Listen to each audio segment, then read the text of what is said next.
Janina, I would like to ask you the same question, but also ask you about these ideas or theories like about different strains of the virus, that the virus can change or mutate, and we feel like a scare in face of those words.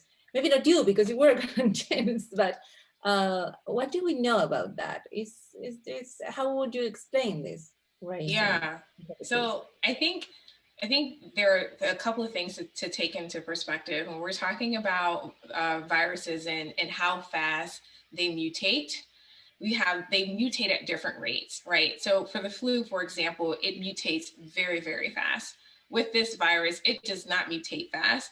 And it also doesn't mutate in a way where you have completely different, like you don't have differences in the type of virus that you will get, right? So for example, there has been some differences in COVID within COVID-19, but none of them changed the clinical representation of COVID-19, right? None of them are changing anything unique enough where you would see a completely different virus or a rise of a virus. And everyone's like, well, what if it mutates? Will the vaccine still work? The way that the vaccine is being targeted, it's targeting a region of of the of the virus that has not mutated, that is not changing.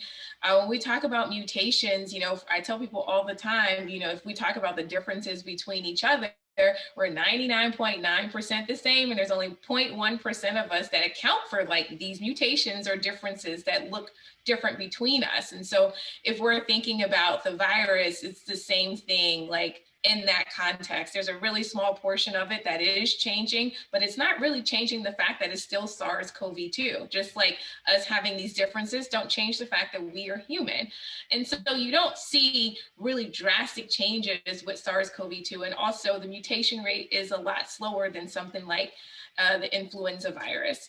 The first question that everyone else was asking, oh, why are we having a rise in cases? And I'm going to say a little different opinion about that. Well, obviously everything that everyone else said, but I just want to emphasize us going through this right now is very political. There are countries who are not going through this right now. There are countries who did not have 300,000 deaths, right? And that's because at the very beginning, they listened to the scientists, literally listened to the scientists. And throughout, like Taiwan, for example, I was reading a woman's blog who went there, and as soon as she arrived in the country, she had to stay locked in this hotel for 2 weeks. She had to be tested every day. She had to give them access to her cell phone so that they could trace her. All of these things that have kept the case rate. They haven't had a case in weeks, not a single case, and they're living their lives just fine. We made some really poor decisions in the beginning. That's why we see rises. We haven't socialized the importance of social distancing, given the fact that we didn't act on testing, given the fact that we didn't believe that the virus was even spreading. We shut down probably a month too late. And by that time, it got out of control. And then we also opened up when we had no business opening up, right?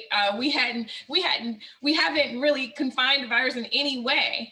And now I think I saw a tweet or something on my phone. So go back and check it.